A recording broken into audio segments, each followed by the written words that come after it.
Hey, hey, Brian here from Anti-Rocker Society. Sure. And today I'm here with my friend Austin. Hey, editor Brian here. Sorry, second episode, still getting the hang of things. Forgot to do the intro. So, welcome to Inline Hotline, rollerblading's very own voicemail call-in show. Now back to Austin.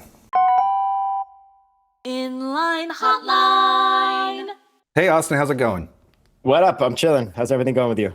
Good. We were just talking before I started recording that we are internet friends and we're meeting for the first time.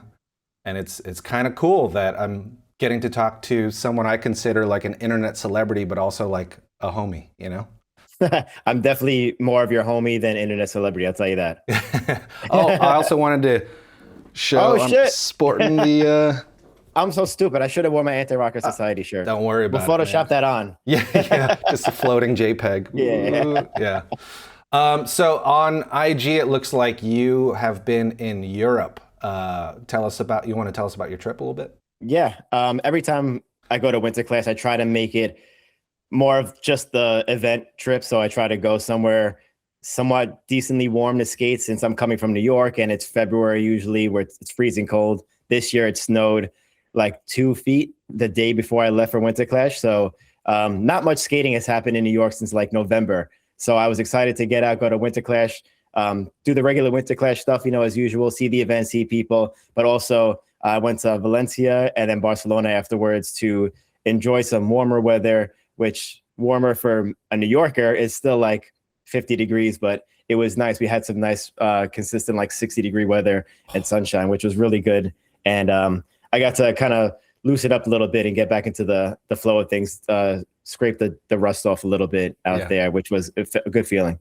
Had you been out there before, Valencia? Yeah. I've never been to Valencia. I've been to Barcelona a few times. Yeah. Valencia was cool. It rained a lot of that week that I was there. And then when I went to Barcelona, it was super nice the whole week. So, of course, everywhere I go, it's always like, oh, it never usually rains here. It's never like this. But of course, when I show up, I bring the rain, apparently. Same thing when I go to California. Same thing when I go to Vegas. It's always the situation with me, but that's how it is, I guess. Cursed, man. Yeah, sorry. What was the best thing you ate while you were out there? Oh, damn. Best thing I ate, I'm going to go with probably the Stroop waffles, the fresh Stroop waffles in Amsterdam, because in America, you never, or at least over here, I never really get fresh Stroop waffles. It's always something I see on like TV, and like I follow Formula One, and when they go to the Netherlands every year, they're all having like fresh Stroop waffles as part of like the event. And Kevin took me to a good Stroop waffle spot, and I had 2 that morning, the first day I got there. Oh man! And I got to like watch the lady make it and everything, and it was so good. Damn, I want one now. This is gonna sound like a crime, but for a hot minute, I don't know if they still do, but Trader Joe's has Stroop waffles, the individually packaged one. Yeah, I never knew that. I used to go so hard on those things, like Trader Joe's is so dangerous with the sweets, the snacks, everything. My cabinet is full of chocolate from Trader Joe's, every kind, the chocolate mint balls, the 1-pound chocolate bars, the black and white cookies, like the chocolate chip muffins. It's fucking bad. So good, man. They're so good. So good. Yeah, I love it. So my friend told me this. I don't know how true it is, but like traditionally they're the size of a cup. So you take the Stroop waffle, you put it over your coffee to warm it up and make it soft. Is that what they do? Yeah, that's I think that's what you do with the non-fresh ones, because the fresh ones are already warm and hot and gooey. Oh, but man. the ones you get from the package, you put it on top of your coffee or your tea. It sits there for like 30 seconds, a minute, and warms it up, and then you eat it. Inside info, man. You heard it here first. Yeah. Yeah, I have chocolate Stroop waffles in my cabinet, not from Trader Joe's, but I get them on Amazon. Yeah. And I do the same thing because I love chocolate so much. So I put the chocolate Stroop waffles on my tea usually. Do you know what a mukbang is? No. It is like this sensation that was hot in Korea where streamers would just eat food on a stream and they would get millions of viewers. It was crazy. So I can see that. We need an Austin mukbang where you're just eating chocolate for an hour. Oh, chocolate. Yeah, it's funny. I have a conversation with a few people of mixing food reviews and skating. Like on my Instagram lately, I've been doing croissant reviews, because when I was in Athens, finished filming for Plastic Pushers, I was with Freddie White, who's French, and my buddy Luca, who's also from France. and we randomly just started checking out like croissant places. And just like how I am with pizza, like they were telling me what's like good in a croissant, like how it should be, how it should sound, how it should feel, how it should taste. And I got really into it. And then as a joke, I didn't obviously go to France, but like when I was in Spain and the Netherlands, I was getting different croissants and kind of like testing it. And then we were talking how cool it would be to like go to Paris, test out a bunch of croissant places, make it a skate edit. And I've always wanted to do the same thing in New York with pizza, go to different pizzerias, skate around the city, make like a lifestyle kind of video. Cody from Jumbo, same thing. He's like into barbecue and stuff, and he wants to do something similar as well. Maybe eventually someone gets something going like that, but I think it's cool to do. And everyone loves food. So if we can integrate skating with that somehow, it's part of all of our travels and skate trips too. I agree. I think you're onto something, man, because think about stuff like Hot Ones, right? Yeah, like, exactly. Dude, mixing food with interview, and there's just something there. Like, yeah, I think you could, if you even do one episode, I'm sure people would just love it because like we're starved for content in rollerblading, you know what I mean? Yeah, yeah. And I love all that other random shit. That's why like I make my stupid YouTube videos. Like any kind of skating content and creativity I could do without killing myself doing actual skate tricks all the time is definitely a plus. Oh, that's my MO, man. I am not a good blader these days. Like even back in the day, I was like, okay, but like my body just can't keep up. So I'm like, that's what I'm saying. I'm just going to do what I can do, which is maybe talk to strangers sometimes and do a soul grind, you know? People appreciate that too, though. It's like you need the personality and the lifestyle in skate videos as well as the sick tricks. That's very validating. Thanks, Austin. Mm-hmm. Yeah. But I like your content. I love your content. So dude, it's right up my alley. Appreciate it. Yeah. Going back to plastic pushers, I wanted to say congratulations on plastic pushers. Thank you. And putting out your CRS frame this year. Was it this year? The 2025 last year. Okay. Yeah. But I mean, the past 365 days has been like year of Austin. And it's well, thank you. But it's like you don't. I remember more than 5 years ago. When was it? Maybe like 10 years ago. I was like, I made a section for my 20 years of skating, and I was like, that would probably be the last section I ever make. And for years I didn't do anything. And then I guess you kind of get the itch to kind of, all you need is one session. I remember one session with JP from Butter TV, and we like filmed a few clips. I got like 2 or 3 clips, and I remember I was like hooked. I was like, damn, I got to film something else now. I got to keep the ball going. Let's go out and film it. Hey, what are you doing tomorrow? Let's go get these clips. And it's just like part of like our nature as like street skaters growing up in like the 2000s and stuff. And I love it. And the fact that I can still do it and film an actual section still is crazy. And the fact that I can film a section that I'm actually proud of too, not just like accepting whatever, like the fact that you could still get better. I had this long talk with John Julio at Winterclash the other week too about this, because he's, you know, like hitting 50 almost. And I still watch him skate and people are still inspired by it. Yeah. So it's really cool to see people in that age and in our age and my age to be able to do these things and still push ourselves and put out these skate videos, like this little encyclopedia of our skate careers that continue to go. You're right. Yeah. I go back to there's like the 6th or 7th Rocky movie, Rocky Balboa, and he's going to fight I forget who he fights, but there's this moment. I don't know, there's still some stuff in the basement. What basement? In here. You know, like he's got something that he's got to let out, you know? And I think about that with this. Maybe not as high stakes as Rocky, but like, you know, like part of it I think is nostalgia, but the other part is like we got to prove to ourselves, I think, right? And dude, the skating I've seen, I don't want to glaze you too much. Maybe I do, but like that was, do you think this is peak Austin? Do you think you're in your prime now? I do think I'm in my prime now. And I might not be doing the hurricane topsouls on handrails and 450 Royale this and disaster that I used to do. But as you mature with anything else, your perspective on skating and life changes, and what is like what you think is a hammer or what is hard changes as well. It's not just me, it's like other people in skating too. The whole way that tricks moved from how it was 20 years ago is completely different.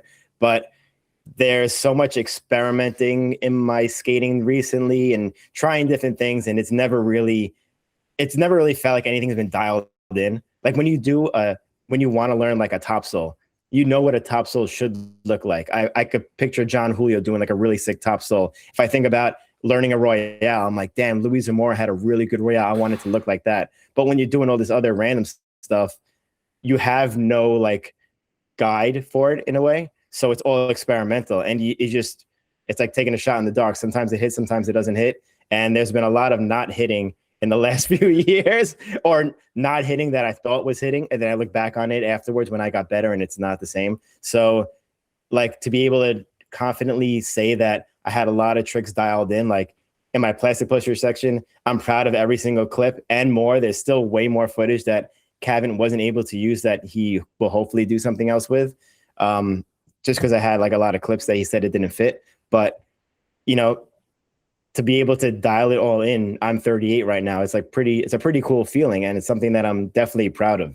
Yeah, dude, that's amazing. And you should be, right? Like there's a few tricks, not a few, like a lot of the tricks you did were like insane. And to me, I've never seen before, never been done, super creative trick choice, location choice.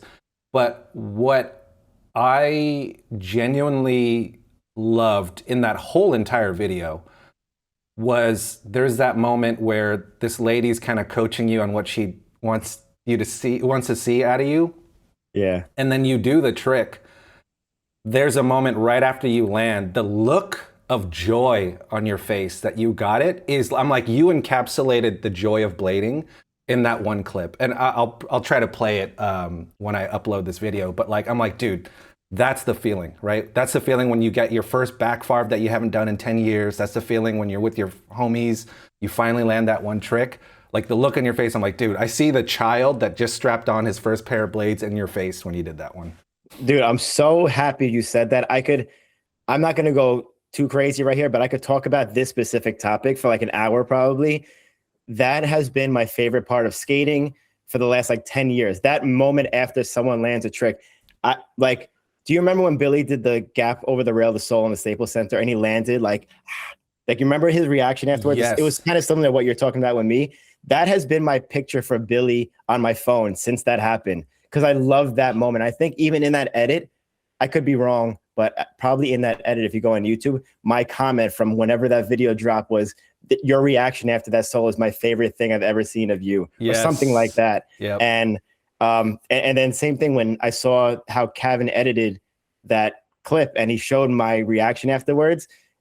Like that was one of my proudest parts of the section. Oh, dude, hell yeah. And I someone else did it recently too. I can't remember exactly who.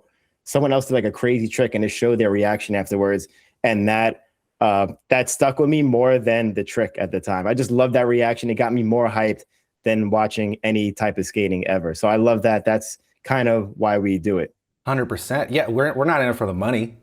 No, I am, obviously. Yeah. Dude, yeah, speaking of, I got a buddy, Uncle Jeff. I don't know, you've seen Juiced around at like Blading Cup. Of course, yeah. Like that, to me as a brand, I wish they're bigger than they are. They need to like blow up, but their brand Juiced, that's encompassing the feeling, right? Like, yeah, Juiced is that look on your face. You were juiced, right? So like to have that brand represent that, underrated. But yeah, and it's fine with that clip specifically. It seems to be a trend with a lot of my clips, especially with my Butter TV edits. But we were getting kicked out at that moment, so I tried something completely different on that spot. That you see a couple of my falls in the beginning.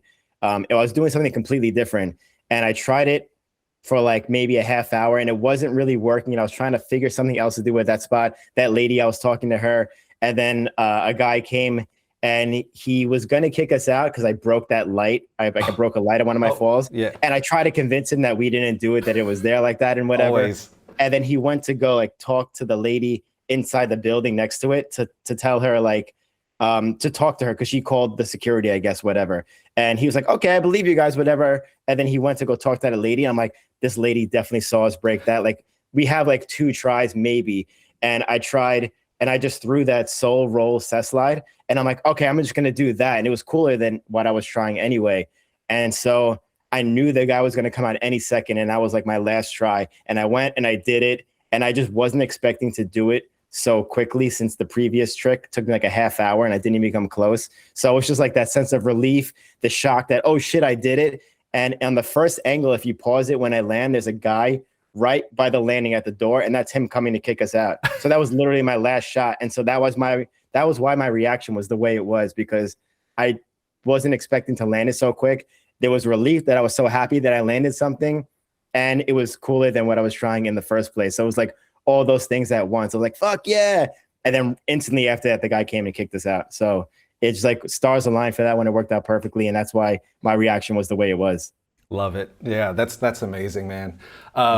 Eric Garcia would be proud of that sesh slide that you did. It was so clean and easy. Definitely a sesh slide role model, Garcia. Yeah. He's called in to the Inline Hotline last episode. Oh, nice. Speaking of which, should we get underway? Let's do it. All right. So. Sure. Oh shit. Hang on. You can't expect this to be perfect. Yeah, I know. All right. So the way this is going to go is we have a series of voicemails that people have called in for. I've queued them up. I've titled them. And I just want you to go down the line and pick the ones that stand out to you most. And then we'll start listening. All right, cool. Should we jump into it then? Yeah. Let's start off with Freshies. Freshies. Okay, here we go. Shirt. This is Tina. So question, clean skates, like brand new clean skates all the time, or broken in skates, which is better? This is one of the easiest questions I ever had to answer in my entire life. Yeah. I absolutely hate a brand new skate. Hate it with a passion. I don't think there's ever been a skate that I took out the box where like it was instantly dialed in. I can't stand it. I'd rather skate a skate that's 3 years old than a brand new skate out the box. That's why I made, I don't know if anyone remembers, like last year I did like a Sally Soul Plate Instagram and YouTube video where I just kind of destroyed a soul plate on my skates and saw how far I could get with it before I had to literally force myself to have a new pair of skates. And I skated it till the soul plate completely cracked off the skate. And that skate was so dialed in for me, despite the fact that it looked like garbage, the skates. They felt so good and so comfortable. And there's been so many sessions I've had since then where I was like, damn, I wish I had Sally for this trick or whatever I was trying. Even when I have like my skates right now, I'm riding the blank canvases and they're like an all white skate. Here come my cats.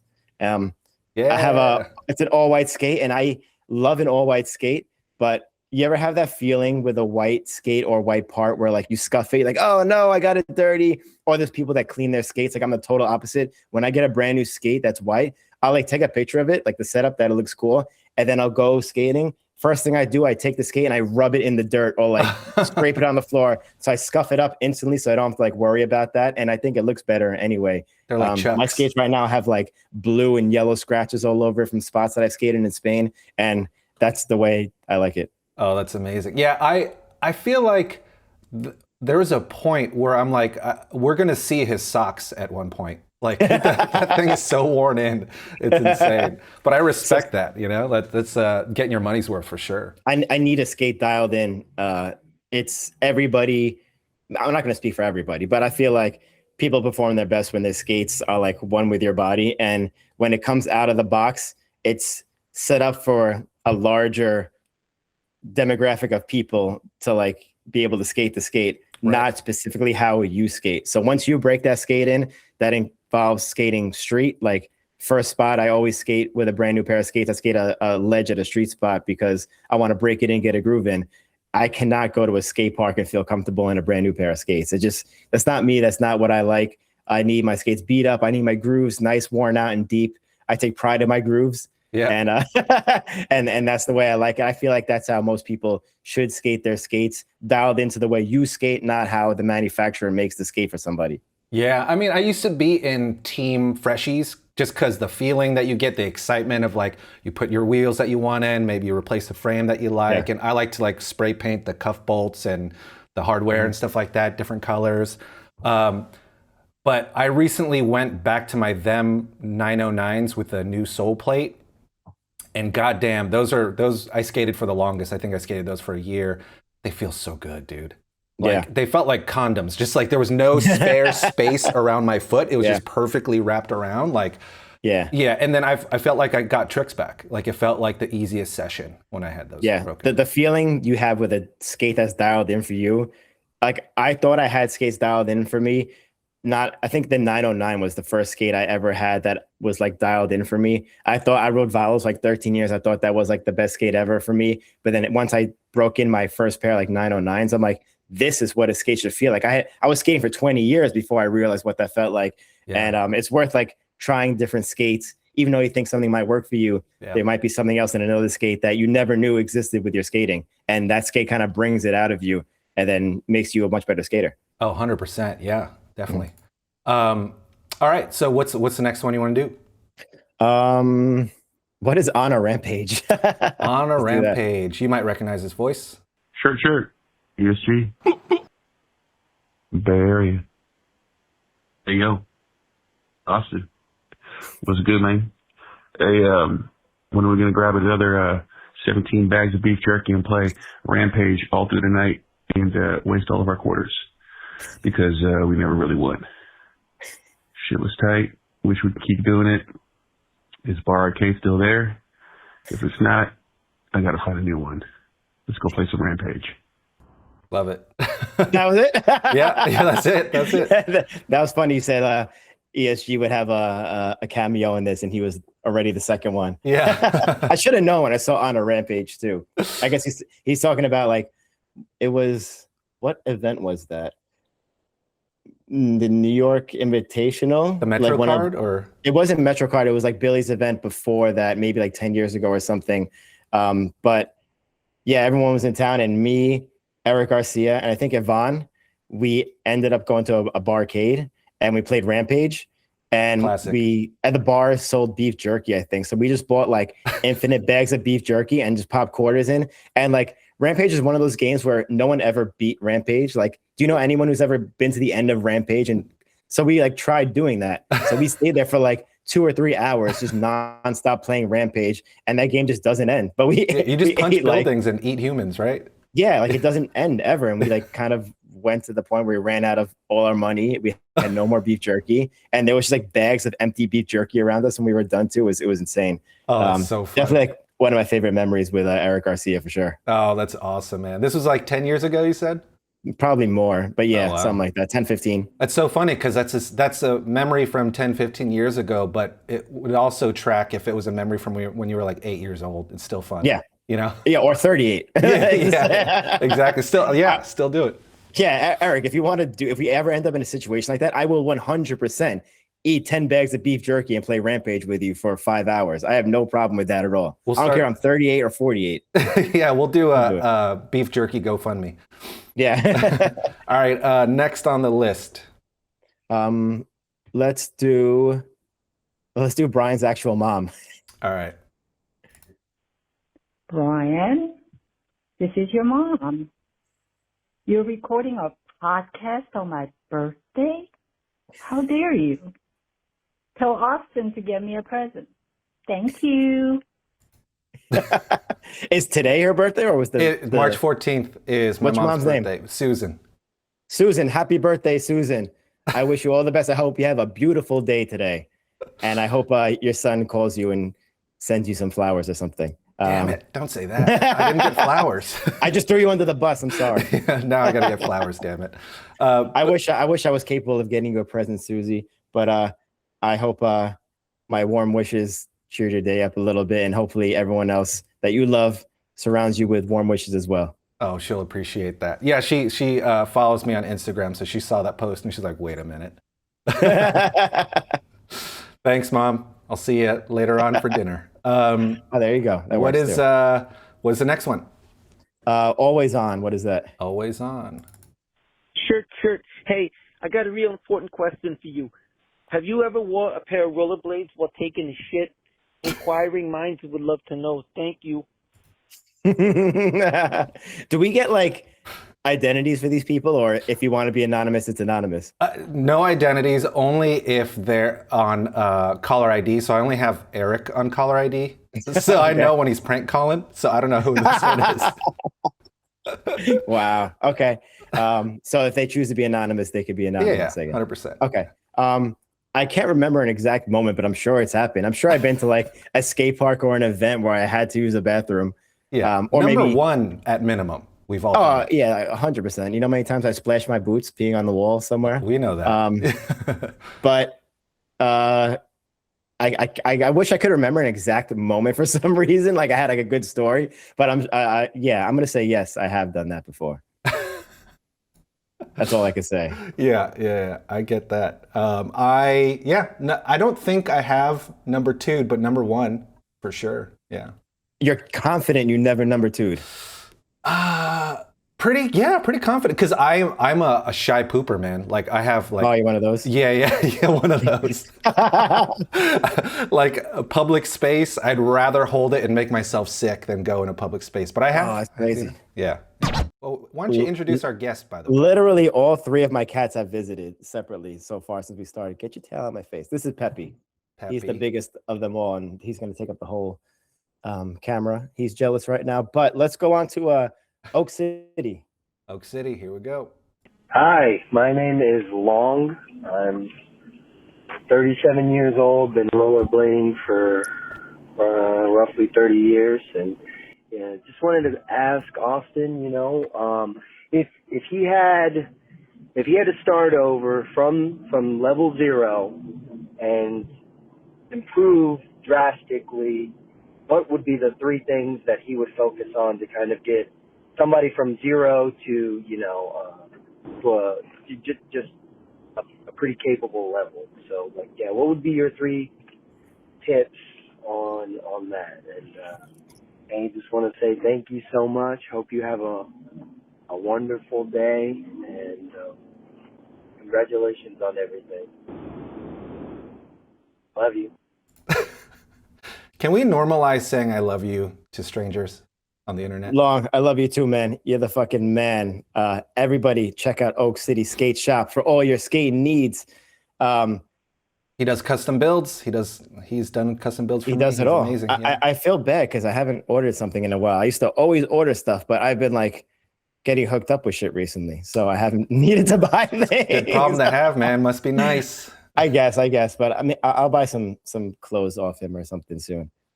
Okay, Peppy, come on. I gotta take you down. I'm sorry. He needs too much attention. He's biting my microphone. Peppy looks like that meme cat that's like really chubby face and it says heavy breathing underneath. Yeah, that's him. 100%. Yeah. So I don't know if I could have 3 things exactly. One thing I've actually thought of recently was assuming that you're skating with other people, playing skate with your friends is like a huge way to expand your vocabulary and get really good really quick. In New York, we used to do it all the time. Me and Billy used to make it a point every time we skated, we would play a game of skate together, and we would play switch skate all the time too. And I think that helped too. It really makes you think and it makes you try things that you wouldn't normally do. I don't know how everyone else is, but when I play a game of skate, I try every trick. Like it's easier for people to cop out when you're playing skate if someone's trying something hard you're not comfortable doing. But we made it a point to try at least give a good attempt to every single trick. And you never know. Sometimes you're like, oh, I'm not going to try true spin kind grind. That's insane. But like you throw it just messing around and you're like, oh, it actually wasn't that bad. Maybe I could do it. And that's something that you wouldn't have tried on your own, just skating around. So there's something about like when you and someone else are like pushing each other, you keep moving up and you keep like making each other better skaters. And people skate differently too. Like Billy has a totally different trick set that I do. But when we do games of skate, you learn the other people's tricks and you pick up new stuff like that. So I tell people that all the time, and learning switch tricks too is massive. I think that's heavily overlooked these days. I feel like that's more of an old school thing. We used to learn tricks both ways back in the day, maybe because there was less tricks to learn. So we instantly double our vocabulary by learning sold and switch sold, royale, switch royale. But I never could do switch royales before until like 3 to 5 years ago. I started really dialing them in, and now my switch royale is almost as good as my natural royale. Oh wow! And I feel like my whole skating vocabulary has changed since I learned switch royale. Like really, it just like you could base so much stuff off that switch You're Royale right. foot. Like once you have that boot down, you could do all types of switch ups and everything. You could pivot off it. You could do all these things that you were never able to do before. So I feel like once I learned everything, any kind of Unity, Nugan trick, switch ups, everything becomes so much easier once you get that switch Royale foot down. So I appreciate that so much more recently just by learning such a simple elementary trick switch. Yeah. So I think I'll give you those two, Long. I don't know about a third one. I can't do that for now. Maybe the third one is buy from Oak City Skate Shop. Hey, those three things will make you a better skater. That's made me a better skater for sure. I'm same. Yeah, switch. I think if I were to start back in the day, switch would be huge, and also it'll save your body because I feel like the asymmetry that I have because I favor my left side so much is probably messing with me and my hip. You know. I never thought about that, but that's probably a good point. Yeah. Heavy on one foot the whole time. Hey, I'll add one. Just learning how to skateability, right? Skating forward and backward as comfortably as possible. I think that's huge. That's a great point. I will add to that too. My skating changed a lot when I started skating big wheels, and that's something that adds to the skateability aspect of it. When you have big wheels on and you don't have a sole plate, you don't have an H block, you can't grind. So you're forced to focus on other things, whether that's skating backwards, turning quicker, like navigating your way through streets and traffic to help you be more nimble on your skates. That way, when you put your aggressives on, you're that much more agile and you could do those maybe Sean Kelso type of switch ups and have that fancy footwork eventually. But I feel like since I started skating big wheels, my skating in general has gotten a lot better. And I always hated my skating for years. And I feel like now I'm not as embarrassed about it as I used to be. Yeah, I've noticed. I think maybe it was it an episode of Jump Street where you guys were talking about the skating leading up to the actual trick is as important as the actual trick itself? Yeah, Sagona talked about that. That changed me a lot. I made a whole video on that line itself changing my skating. Sagona said that, and that's like you could tell by his skating. He always like danced up the tricks. He had the craziest footwork in between tricks while doing lines. And when he said that, I instantly thought about how cringy I get when I see a clip of me and I'm skating up to the trick. I felt like I looked so goofy for so many years. I hated it. I haven't thought about that in so long. And I think that's because my skating itself has gotten a lot better from skating big wheels. So maybe that helped it. Yeah. Is it like a Wednesday night or a Friday night skate you guys have in New York? It looks so fun. Yeah, Wednesday night. Oh man. Do you think that's contributed to your better footwork and just playing around in general? Yeah, definitely. All of it has. I don't know specifically the Wednesday night skates because it's like you don't really like it's an easy skate. It's like a 10 to 15 mile skate depending on, but it's like you take lots of breaks. There's hundreds of people, so you're not just flying the whole time. If you go to like a pretty slow speed, it's not like a workout. But when I go skating with my buddy Ari, like we cruise in and out of traffic. He's a beast on big wheels. When I try wizard skating, I say try because I'm not really that good at it, but I enjoy learning a few things. Like all those things, when you try an aggressive skater tries wizard skating for the first time, you forget everything you've ever known. Like if you feel like you just started skating for the first time ever, that's how different it is. Right. But learning even the fundamentals of like wizard skating and translating that to your aggressive skating will change it completely. And it'll make you so much more stable, more solid. It's like kind of rebuilding the foundation for all your other tricks that you could do. Yeah, I think, it's kind of like when, I guess it's called cross training. Like if you want to be a good athlete that runs fast, you don't just build your leg muscles. You got to build all the muscles to support it and stuff, right? Speaking of Ari, stuttering skater, following him on Instagram, I'm sure at one point or another, if you're a blader, you've stumbled on his viral Instagram or YouTube clips of him just being insane on New York traffic during rush hour and stuff. It's wild. Yeah, he's a beast. Definitely check it out. So comfortable on those streets, you know? Yeah. All right, next message. What'll it be? All right, let's go for the Unity ones. Let's go Unity. Can I do Unity part 2 instead of part 1 first, or does that not make sense? If you want to do that, if you want to throw a monkey in the wrench, I'm not going to stop you. Let's do that since I have a choice to go out of order. I will do Unity 2 before Unity 1. Okay, all right, here we go. Shirt. Hi, this is a follow-up question to the last caller. I screwed myself already. What would you call that same trick if you were going straight at a rail neutral? Would it be an alley-oop unity still, or what would you call that? Okay, bye-bye. It's context clues, I think. Do you want to listen to them back to back? Okay, play. I was gonna try to answer it first, but yeah. I don't know. Yes, sure. It's still alley-oop unity. Let's play the first one. All right. Shirt. Sean from Chicago. Hello, I have a question for Austin. I know you're team alley-oop unity, so I was just curious, what would you call that trick on the other side of an obstacle if you did it backside? Okay, thank you. The other side of an obstacle? It's like dark side? Is that always like when you kind of...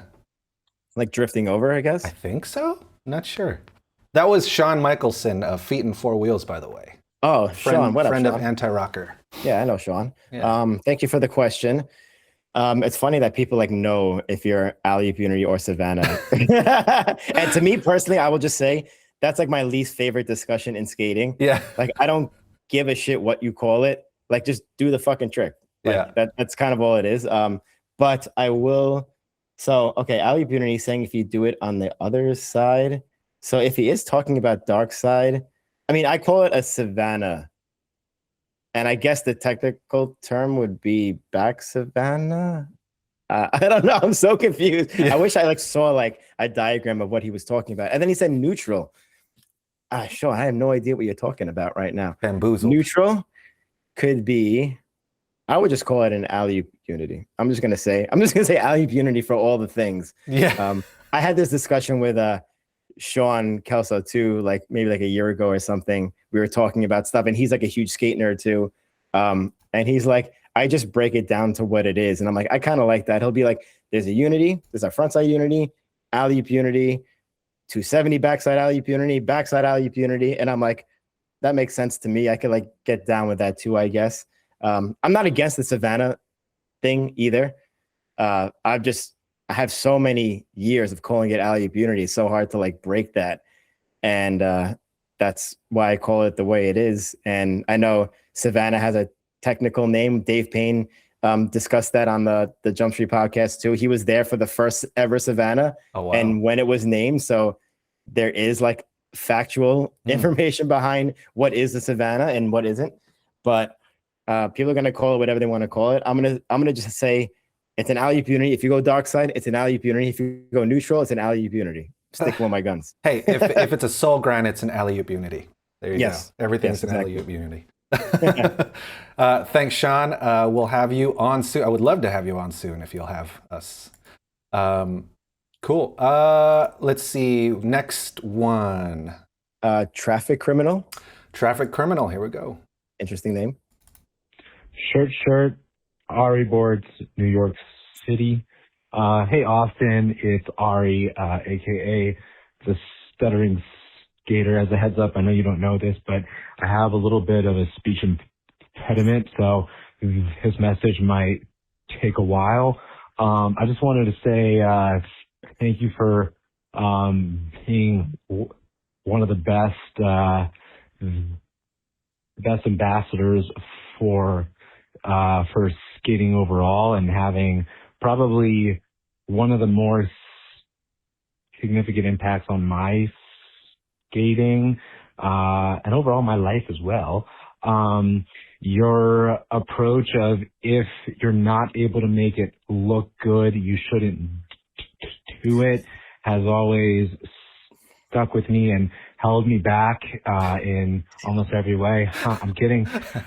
I appreciate everything you do, but I have one question for you, and it is, do you think that more aggressive skaters should try big wheel skating, and do you think it would help their aggressive skating overall, or is it just overrated and kind of whack? Would love your thoughts. Either way, I appreciate everything you do, and can't wait to see this episode. Hey, Ari, love you. All right, it's definitely overrated and whack. No one should big wheel ever. I like that we had this discussion about this exact topic and Ari right before he did this, considering I didn't know that Ari was going to submit a question. It's perfect. But, no, it is great. I will say, since we kind of talked about this already, I will say that just as beneficial as it is for an aggressive skater to big wheel skate, I will say, in my experience skating with Ari and people like Ari who aren't primarily an aggressive skater but dabble in it once in a while as a very beginner, like from step one, I feel like skating with those people are also beneficial for your skating, no matter how good you are, because when you're skating for so long, everything becomes second nature and you don't think about how you do things or why you do things. But when you're skating with somebody who's trying to learn their first grind or first trick or ask you questions about why you do it, like you break it down with them or for them, and it really makes you think about how you approach a trick or why you do it. And then you realize subconsciously all these things that you're doing.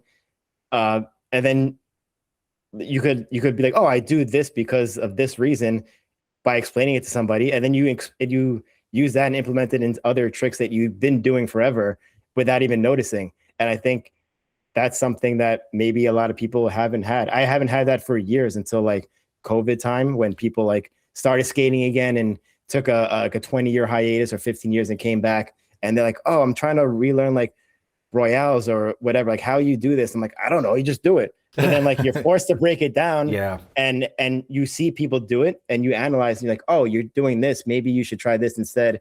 And it's something that I would normally not think about at all. So I think a lot of other skaters out there who have been doing it for a long time don't think about these things and realize that if you break stuff down, if you have someone to break it down with, you learn with them as well.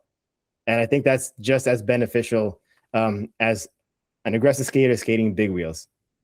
That's so true. I mean, there's that whole method of teaching where you get that person to teach, and that gets them to kind of solidify it in their brain a little bit more, right? That's great. Great way to expand on that from Ari the traffic criminal. Man, the shit he does is crazy. He's nuts, man. And it's like, for an aggressive skater who's been skating a long time, like I thought I knew how to skate, and then you skate with somebody like him and you're like, oh, I don't know anything. Like I suck really bad. Yeah. And it's really cool. I enjoy every session that me and Ari have together. Like one of my favorite things in the summertime when it's nice out, me and him going cruising around the city, going to like the pier that we go to and just messing around on big wheels or trying different things, wizard skating. And whenever he tries to aggressive skate too, it's always fun. And we get to learn things every single time we skate together. It's really cool. Awesome. Yeah, I'm dying to get out there, man. I would love to skate with Ari down that traffic and hopefully not die, but yeah. You should definitely do it one day. Come one day, do that. Join a Wednesday night skate. Yeah. It'll change your whole perspective on skating. I guarantee it. Dude, summer in New York, like I'm a West Coast boy for sure, but like summer in New York is really hard to beat. Like it is 70-degree nights, 80-degree nights. It feels like paradise. Yeah, like the winter is horrible. No one should ever come here, but the summer is amazing. You can't beat New York summers, and it makes you appreciate the summer so much more because of how bad our winters usually are. It really, yeah, absolutely. That's 100% the truth. You know. Yeah. All right, let's move on. We got a few left. Let's do sack of potatoes for 100. Potatoes. Here we go. Sure. This is Andy Yang from sunny San Jose. First off, I want to say Austin Paz, you are a bomb-ass skater. Really great, clean style. I love your little vlog on YouTube. So some great videos going on there. So my question is for older bladers such as myself, being pretty old, any tips for us in terms of trying new tricks or whatever that you feel that can help support my longevity to skate into my 60s? I'm trying really hard. I can't jump as high. I am a sack of potatoes, but I'm still trying. So anyways, great to hear from you all. Have a good one. Take care.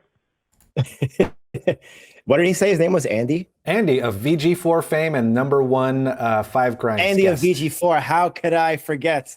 Yeah. Andy, thank you so much for the kind words. I really appreciate that.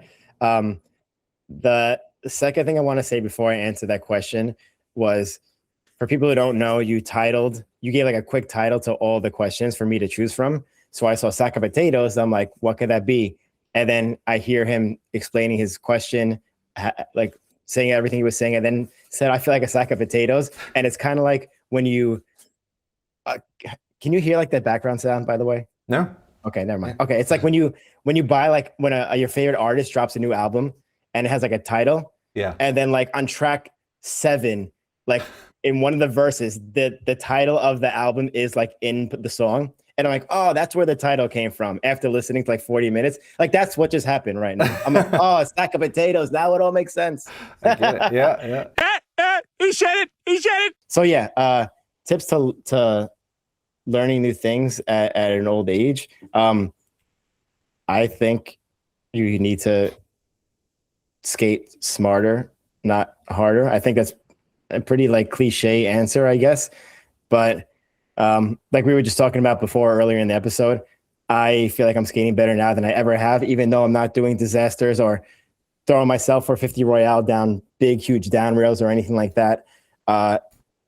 It is a matter of skating what's fun to you without killing yourself. And some of us older skaters might forget that skating could still be fun without trying to throw hammers or skating a down rail. Like, you could still have fun. I think mini ramps are like one of the most fun things ever. And it's such a low impact aspect of our sport. I feel like if you're skating mini ramps for the rest of your life, you could probably skate till you're 80 or whatever, you know? If I could skate one thing for the rest of my life, it probably would be a mini ramp. I love them, and they're so fun and they're so low impact. They take like a toll on like your muscles, sure, but you could just stretch, drink a lot of water, have some protein, and you're good to go. It's not like it puts any strain on your joints. Have you ever taken a hiatus from skating?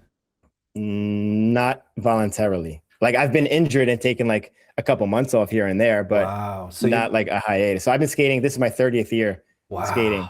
Dude. I've never taken a break. And I feel like that's also part of why I could probably still skate decently, is because I never took a break. So my body's kind of conditioned to that. And luckily I've had no like insane falls that would have like alter that in any way. I've had like I broke bones and sure, all that stuff, but nothing like major that would have changed my entire life or anything like that, like some other people unfortunately had. So I think my body's just conditioned to it in a way. When you take 10, 15, 20 years off and you start skating again at 30 or 40, it's a whole different story than if you just did it the whole time. You got to like stay fit too, so you don't get hurt. Like I said before, riding my bike, I think that might have been off air, I don't remember, but we were talking about like how I bought like an indoor bike and I always cycle in my house. We both have rowing machines now, so like we do rowing, but keeping your body moving also will help you be stronger for skating no matter what age you are, and or recover faster from injuries or anything like that. So all that stuff will benefit us skating into our 40s and 50s. Yeah, I mean, there's a big difference between someone like you and someone like me, for obvious reasons, trick-wise. But like my mistake, I took like a 15-year hiatus, right? And I came back during 2021.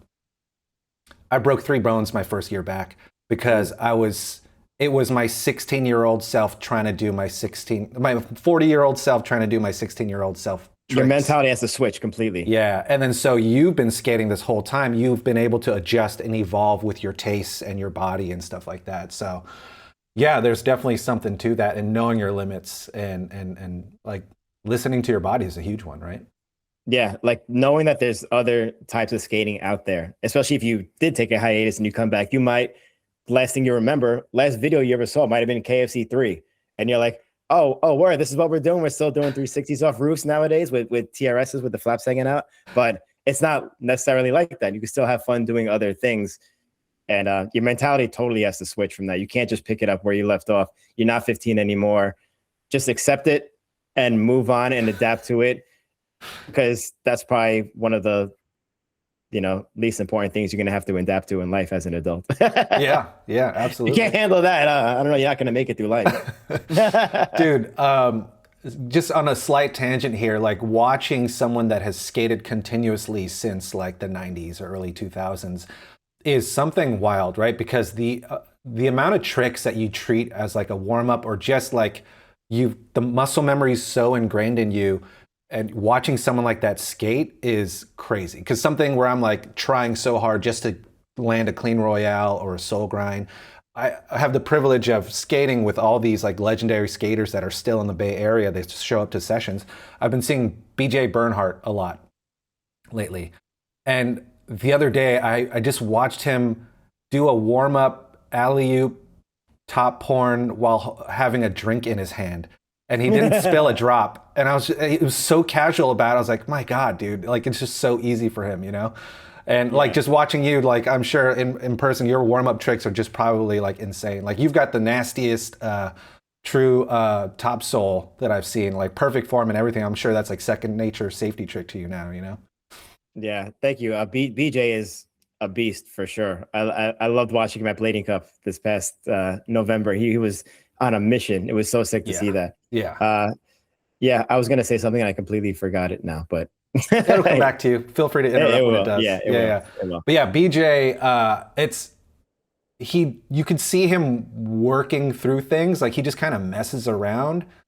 Like we were at a skate park the other day and he was just kind of doing royales for like 10 minutes, just doing royales. And then he turned the royale into a royale roll over cess. And then like 30 seconds later, you see him do royale cess slide, AO far side soul, and then like back into the bowl or something. It was nuts. Like just seeing him do it in person was really freaking cool. Yeah. I there's some people who, their minds just work differently. And I do want to say that you were just saying, just so you know, my warm-up tricks are very elementary. I definitely ease into it, which maybe contributes to longevity in skating as well. Like I warm up, I do like a few laps around wherever I'm skating. I put my sole foot on the ledge a little bit. You know, I don't just jump on the tricks. I'll very easily, like very lightly ease into it. Not everyone does that. I skate with a lot of people who just jump right into shit. And I'm like, you're nuts. I'm still going to do like 5 more royales to get used to it. And I'll do like a few solos, switch solos, royale, switch royale. And I ease into it. I'm very careful with my warm-ups because I feel like if I just go into something right off the bat, I'm going to hurt myself because I'm not warmed up yet or loosened up or anything. So my warm-ups are very elementary, I will say, and slow. That's great to know. I mean, I think a lot of people think what I think basically because we see the hits, right? We see the banger after banger, IG reel, but we don't see like who wants to post 20 minutes of putting your foot on the ledge. It's not good content, right? But it's necessary for you to succeed and get those bangers, right? That'd be funny doing like a day in the life of somebody, like how we used to back in the day. Yeah. It's like, all right, day in the life with this person, whatever, like doing crazy shit. All right, hey, we're going to go to this curb first. I'm going to do a few step on machios for you real fast. And just like the first like 3 minutes of the video is just you doing step on machios both ways. Yeah. You know, it's definitely not interesting at all, but that's part of it. I'm not trying to hurt myself at all in any way. I'm not trying to push my body to do something it's not ready to do. That's so great. I ease into it, and that's the way I do it. It's a little embarrassing at sometimes, but I'm fine. I forgot who told me they went to Blading Cup and they said they saw Sean Kelso warm up with just front sides on a P rail for like 20 minutes. And they were like so surprised. But I'm like, if that's what he's got to do what he does, right? Like, okay, so I was going to use Sean as a example before, and I just didn't. I chose not to do it. But we've been skating this. My friend Joey has like a PVC box in his office in New Jersey that we've been skating throughout the winter because it's the only thing we've been able to skate because indoors. And Sean has been there for a few sessions, and him and like Ryan Parker show up, and they warm up with like 360 soles and acids. And that's funny that you're saying that. Maybe he like was sore or something and he had to do like a bunch of front sides. But from my experience skating with Sean, he, at least from my perspective, he just jumps right into like crazy shit. And those could be easy tricks for him too. But like for someone like me, like to warm up on a 3 sole or like a 270 torque, someone's at my door. But to warm up on those things, it's crazy to me. It's madness. So he is the opposite end of you, right? He goes right, he can't go right into it. That's wild. Totally opposite. Yeah. Maybe it was just fucking around at Blading Cup or something. Yeah, maybe he just learned how to front side. Yeah. It's never too late, Sean. Never too late. All right, we got 3 left. Let me see if I can catch up here. Okay, yeah, we got 3 left. Why don't you go ahead So and let's do these in order. Let's do beef question mark. All right, beef question mark. Sure. Ben from California, Central Valley 559 representing. Just want to know, since Austin is the East Coast guy, and I assume Andy's a West Coast guy, was there beef in the early 2000s and 90s between East Coast, West Coast? I know IMYTA, Battle My Crew was a thing. Were crews battling across the way, meeting up in the middle somewhere and, throwing down? I'm not quite sure. I'm a new school blader. I started in 2010, so I just very curious. Thank you.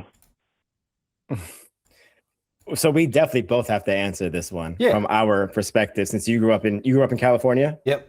Okay, and I grew up in New York, so you couldn't get more East Coast, West Coast than that. It's funny because I don't remember any East Coast, West Coast beef at all back in the day. It wasn't like Biggie and Tupac or anything like that. But do you remember like that FR versus Senate video back in the day, or like a documentary? I do remember it, but I didn't see it. Oh, okay. Well, it wasn't made by skaters. It was made by like an actual filmmaker or something like that. And it was like pretty much the premise was the FR team based in New York versus like the California West Coast Senate team, and how the Senate people were like all like pro or like upcoming pro, and like the FR people were like AMs from New York, like gritty street kids, and they would go to like NISS and ASA and like kind of like battle and compete to see who's going to become pro, because back in the day you had to become ASA pro to be technically a pro skater. So people were like battling for that, and they made it like an East Coast, West Coast thing. And it was funny because I didn't see that back in the day. I saw it like maybe 10, 15 years after it came out. And I was like, interesting storytelling, but I don't remember anything like that happening in skating. It was strictly for like, the cameras kind of. And we never had that from what I remember. I always looked up to West Coast skaters, and when I eventually started traveling to the West Coast or meeting new people, they became some of my closest friends. I don't remember ever skating in New York growing up and talking shit about West Coast people. The only thing I could say was I remember we used to get so jealous about West Coast people from being from New York because you guys didn't really have a winter. Yeah. So, well, you did have a winter, but it's not like bad. And we're like, damn, no wonder these guys are so good. They get to skate all year round. Like we have to take a 3-4 month break kind of. There's something to that. There's something like we had to like push harder, and we take a break, and then when spring comes, we have to ease back into it again and warm up again. But like damn, these West Coast guys, no wonder these guys are so good. They're like skating 12 months out of the year, easy. And I'm like, damn. But that being said, there was nothing from my side. What about your side? Yeah, I would say at peak blading, I think I got my first pair of aggressive skates, what was it, like 96, 97, K2 backyards, the green ones. And blading was at its peak. But even at its peak, blading was still pretty niche, aggressive blading, that is, right? Like, and so when we have such a niche, small community, you're just excited to see other bladers, right? So in my perspective, like it was never about a beef, or even during the IMYTAs, it was just cool to see, oh, that's that dude from New York that's skating. Oh, that's I've seen in videos and stuff like that, right? And as far as it ever got was, in my opinion, maybe just like, oh, this person from the West Coast is better than this person from the East Coast. But we didn't hate on each other for it, There's a lot of respect for just good skaters. Yeah, I think it's the same thing from my side too. If anything, in New York, we had more beef within each other than East Coast, West Coast. Yeah. But that's fine. That's part of growing up as a kid in a big city. Yep, the griefing. Yeah. All right, let's go. Hi from Chris. Yep. Hajime Mashite. What up? It's Chris. Happy rolling. Let's be good to each other, and peace. That's it. That's hi from Chris. Yeah. Chris, hi. How you doing? Yeah, definitely. Let's keep pushing each other and skating, having fun while we're doing it, and let's do this. Chris, Chris is a homie. He was the first person to pay money for my shirts. The first person ever. Yeah, it's back when I was just giving them out at the skate sessions and stuff like that. So that's like, sick that you remember like stuff like that. How important something like that is. 100%. Yeah, it means everything. Like, yeah, still a negative profit business. I'm doing this for the money at all. Yeah, of course. Yeah. I don't remember the first person who bought a Jump Street shirt. I remember our first Patreon subscriber was Yo Zank. And I remember seeing that. I was like, oh, sick. Cause like I know who he is, and I'm like, oh, sick. Like I appreciate that so much from him, and you remember those people. They do a lot. Yeah. It's like people, because we're being watched, people think that we're bigger than we actually are, but we're just like dudes just getting by with our hobby, right? Yeah. And that's what it is, a hobby. Like to start as anything in skating and expect to like make money is like a joke. Yeah. Like I've even said, like even Julio, who's gotten in like what, Vanity Fair or what for, like he's gotten written up so many times. Yeah. He does well. It's still a niche within a niche. I doubt he's like a millionaire. You know what I mean? No, he does it because yeah. he fucking loves it. Yeah.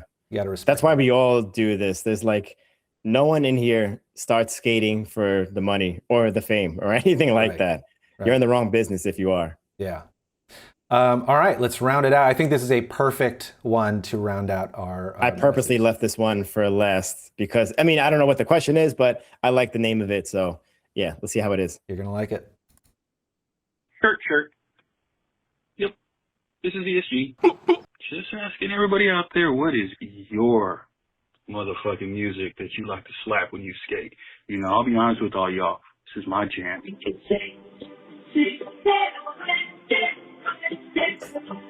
And then he plays like the rest of the song. That's like Enya. That was ESG? Yeah.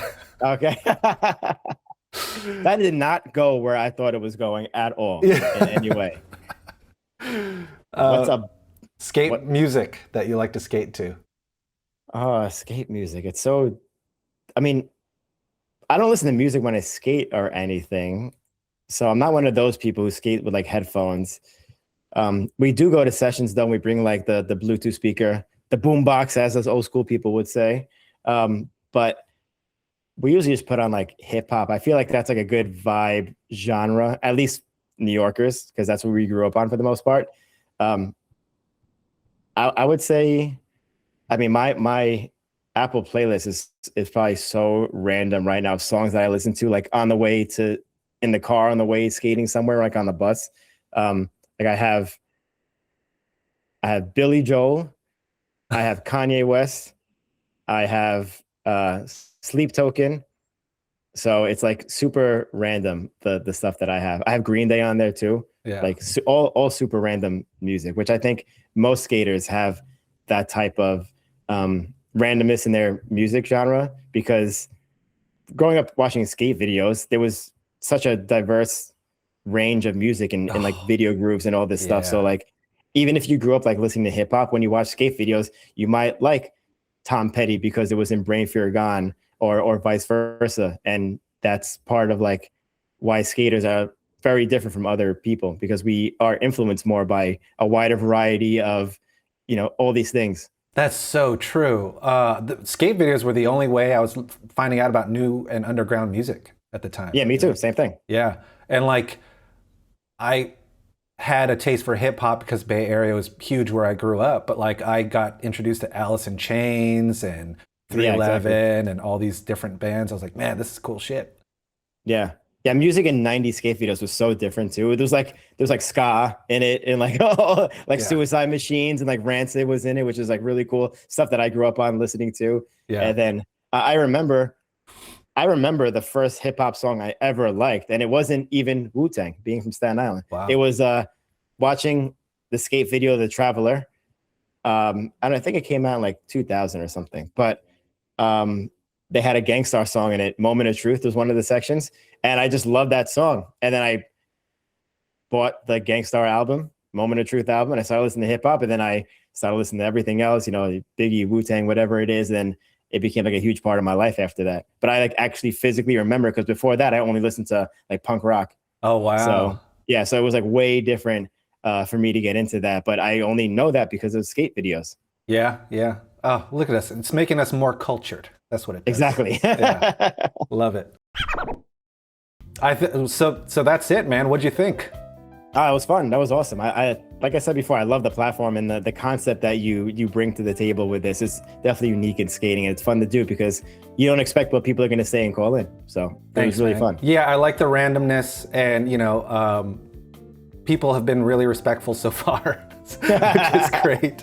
And yeah, I think blading deserves more content and different content, and I'm just putting up stuff that I want to see. I appreciate you being another guinea pig for the second episode of this podcast, and I hope this is kind of proof that people want it, because a lot of people. Thanks for having me.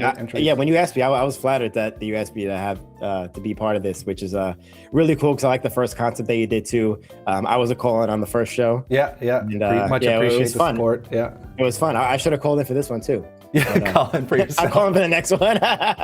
Great. Yeah, dude, I'd love to get out to New York sometime, and we'll do a 5 grinds in person. That would be great. That would be sick together. too. That'd be awesome too. Or if I make it back to the Bay, because I'm well overdue for a Bay Area trip. It's been like almost 20 years probably since I've been out there. So. You are more than welcome. We got beef jerky and Rampage waiting for you, man. All right. Sounds good. Before we sign off the podcast, is there anything that you want to share that you're excited about, that you're proud of? Plastic pushers. I guess check out the new Plastic Pushers video. Plastic Pushers 6 just came out the other week. Check it out. But no, I mean, let's see. I will say that, like we kind of talked about before, like this is my 30th year skating, which is insane to think about. And I was thinking about so I did a 20-year video when it was my 20th year skating, and I want to do a 30-year video now for this year. That's like my goal for this year. But like my brain as a creative, just nonstop ideas have been going. I've been jotting it down in my notes, and I really dig in and think about all the things that we have in skating community and how it affects us all, and get really deep besides just actually doing tricks and stuff.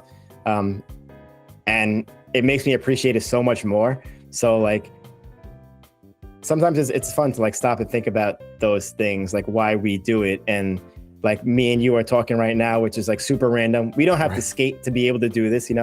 I don't have my skates on right now. I don't know if you do, but I don't have my skates on right now. And it's cool. Yeah, it's cool that we have this whole community and culture and everything besides actually skating to, base our lives around and get all this stuff from. So the more I think about it, the more appreciative I am of everything we have, and everybody, all you people for watching, and people like you who do stuff like this too. So I hope it continues, and it's only going to grow from here. Yeah, like Rashard Johnson said, rollerblading is the biggest family in the world. Yeah, it kind of is. Yeah, and I just came back from Winterclash, which is solid proof of that in every way. We were talking about, I think it was off camera before, going to Winterclash is you get to meet all these people who you only know from the internet under one roof. That doesn't happen in many other events that we have in skating right now. So it's cool to be able to go to those things and actually meet face-to-face people you look up to, people you talk to for years sometimes without actually meeting them from the other side of the world, which is really cool to have. So yeah, I encourage anybody who skates to go to events like that. Blading Cup is one of them too. Winterclash is just the biggest one because it's more on an international scale, I guess. But yeah, it's really cool to do that. And things like that will make you appreciate skating and the skating community so much more than just taking your skates and going to your local skate park once a week.